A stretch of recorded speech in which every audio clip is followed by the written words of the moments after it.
Il s'en alla tout triste parce qu'il avait de grands biens. Aujourd'hui, chers frères et sœurs, ce jeune homme s'en va tout triste. Il n'a pas pu suivre le Christ. Sans doute, il l'aurait voulu, d'où sa tristesse. Mais il n'en a pas été capable. Pourquoi ? C'est qu'il est riche. Il veut même tout acheter, d'une certaine façon, jusqu'à la vie éternelle. Mes frères et sœurs, la richesse en soi n'est pas un obstacle. Bien d'autres étaient riches dans l'Évangile et ont suivi le Christ. Pensons à Matthieu Lévi, le collecteur d'impôts. Lui, il devient apôtre, il devient évangéliste. Et on sait bien que les publicains étaient réputés pour en demander toujours un peu plus à leurs contribuables et pour se faire une petite fortune au soleil. Cependant, le Christ arrive, Matthieu est en train de compter ses sous, Jésus lui dit « Suis-moi » et aussitôt, Matthieu le suit. La richesse ne l'a pas retenu. Pourquoi donc notre jeune homme aujourd'hui se trouve comme paralysé quand Jésus lui parle ? C'est qu'en réalité, s'il lâche ses richesses, il n'a absolument rien à mettre à la place. Il est comme devant un grand vide. Il entre dans une espèce de panique. Il est incapable de comprendre que Jésus peut occuper cette place dans son cœur qui, pour le moment, est occupée par la richesse. Pour lui, Jésus, c'est vrai, est un bon maître de morale, un bon rabbi très estimable. Mais il ne sera pas, en tout cas aujourd'hui, le bien de son cœur. À la place de son cœur restera son portefeuille et non le visage du Seigneur. C'est qu'il nous montre, ce jeune homme, que parfois, ce sont les richesses qui nous possèdent. C'est là qu'entre dans le cœur comme une sorte de vice, l'amour de l'argent. Et le cœur devient semblable à ce qu'il aime, incapable de goûter autre chose que les biens de la terre, les biens finis, les biens de ce temps. Ce jeune homme, d'une certaine façon, il a perdu ou il n'a jamais eu le sens de Dieu, en tout cas jusqu'à aujourd'hui. Il a perdu ce sens de Dieu comme d'autres perdent le sens de la vue, le sens de l'ouïe. Pour le dire d'une autre façon, ce jeune homme a tué, par son attachement, a tué en lui quelque chose d'important. Il a tué l'espérance, c'est-à-dire cette capacité d'être heureux d'un autre bonheur que celui de la terre. Il y a un personnage de Platon qui, trop attaché au bien de la terre, se transforme en arbre, qui pousse ses racines dans le sol et qui devient incapable d'avancer, de se déplacer. Tel est notre jeune homme aujourd'hui. Il ne fait plus qu'un avec la terre. Et frères et sœurs, cela est d'une terrible actualité. Comment tuer l'espérance dans un pays, dans une civilisation, en y infusant cet amour de l'argent, cet amour de ses aises, en se laissant gagner par l'esprit de consommation.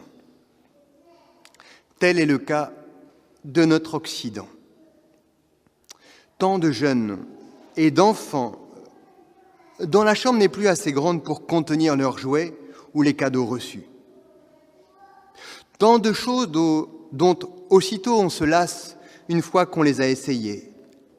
Et tant de tristesse aussi. Par contre, quiconque a voyagé un tant soit peu en Afrique, en Asie, en Amérique du Sud, où ne se vit pas simplement parfois la misère, mais aussi une vraie pauvreté pleine de sagesse, quiconque a fait de tels voyages est à jamais marqué par des sourires, notamment ceux des enfants, que jamais ou très rarement il retrouvera dans des pays plus riches. Oui, frères et sœurs, la joie de l'Occident agonise sous sa richesse. et nous sommes tous fils de notre civilisation. Il nous faut donc la récupérer, cette joie de l'espérance, cette capacité de nous réjouir d'un bonheur de l'autre monde, d'un bonheur qui vient de Dieu, d'un bonheur qui ne plonge pas ses racines dans le visible et l'immédiat. Et pour cela, il faut accepter qu'il y ait un espace parfois un peu désagréable et douloureux, mais un espace entre nos désirs et leur satisfaction, un espace qui permet que se développe en nous une vraie spiritualité. Il faut entrer dans un esprit de détachement. Coupez-vous toujours de quelque chose, nous disait notre fondateur, le Père Lamy. Il faut avoir le courage de regarder en nous cette pente à posséder, à jouir de l'immédiat. Le courage de différer peut-être tel achat superflu, de se séparer aussi de ce qui n'est pas utile, vivre d'une certaine sobriété, d'accord avec notre état de vie.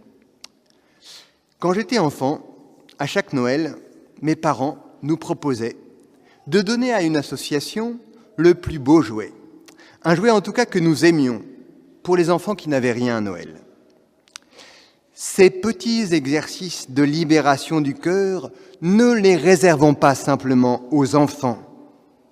Regardons nos placards, dans nos maisons, ce qui n'est pas indispensable, et allégeons-nous. Pensons aussi à la course en avant pour les moyens de communication, et mettons un point d'arrêt à un processus que nous ne maîtrisons pas. La fièvre consumériste qui se déguise toujours de mille et un prétextes. La joie est à ce prix, la joie profonde, la joie qui transfigure. Et cela aussi pour les maisons religieuses. La grande Sainte Thérèse d'Avila, à la suite de certains accommodements de ses couvents, certaines facilités de confort qui s'étaient introduits, disait dépité. On nous vole notre chère pauvreté. Et on pourrait rajouter, on nous vole là notre joie. Chers frères, le détachement ne suffit pas. Parce que nous n'avons pas à être simplement des ascètes austères et pleins de leur détachement. Ce serait une façon d'être riche non plus de sa richesse, mais de notre détachement. Non, c'est la présence de la vie éternelle au cœur de nos vies, c'est-à-dire la grâce, qui détache notre cœur et qui le tourne vers Dieu. Ce que nomme sagesse et intelligence la première lecture. Voilà pourquoi il faut supplier que nous soit donnée cette sagesse, comme Salomon l'a fait. J'ai prié et l'intelligence m'a été donnée. Intelligence qui nous donne de voir immédiatement toute chose dans une perspective d'éternité. Cet esprit de sagesse, cette grâce, c'est Dieu qui s'introduit dans notre cœur. C'est Dieu qui devient notre bien le plus intime. Alors, de ce bien infini, bien sûr, tout est remis à sa place. À côté d'elle, j'ai tenu pour rien la sagesse. Tout l'or du monde, auprès d'elle, n'est qu'un peu de sable. Frères et sœurs, voilà l'effet de la grâce en nous. Voilà pourquoi il faut supplier qu'elle nous soit donnée. Voilà ce qui nous permet de nous réjouir de Dieu. C'est la prière qui nous permettra cela, de retrouver la saveur de Dieu. Par la prière, nous entrons dans son monde et nous sommes comblés, comme par anticipation, des joies qu'un jour nous goûterons dans l'éternité. Paul VI disait cette phrase magnifique aux chrétiens: « Les chrétiens doivent habiter le présent comme s'il revenait de l'avenir, c'est-à-dire cet avenir qui nous donnera la plénitude des biens du ciel, l'absolue satisfaction de nos désirs les plus profonds et les plus légitimes, mais surtout cette amitié avec Dieu qui nous comblera tout entier. Penser au ciel, cela aussi libère notre cœur. » Une dernière chose. Nous avons besoin de quelqu'un qui nous aide à nous détacher, qui nous aide à dire « ça, ça t'encombre. Telle possession, elle te paralyse. Mais cela peut être autre chose, bien sûr, que des biens matériels. Tel désir d'avoir toujours raison, telle volonté de briller, tel plaisir auquel tu renonces que difficilement et qui te freine. Tout cela t'empêche de suivre le Christ. Il nous faut donc un regard bon et lucide qui se pose sur nous pour faire le ménage en nous-mêmes. C'est le regard même de Jésus sur le jeune homme riche. Il le regarde, il l'aime, et en même temps il lui dit « Une seule chose te manque ». Il a saisi tout de suite son défaut. Laissons donc ce regard de Jésus se poser sur nous. Et comment le fait-il ? Il le fait par sa parole qui est Jésus lui-même, vivante, énergique et coupante, comme dit la deuxième lecture, comme Jésus, d'une certaine façon, a pu l'être avec bonté et douceur, a pu l'être avec ce jeune homme riche. Car cette parole pénètre au plus profond de l'âme, et Jésus sait ce qu'il y a dans l'homme.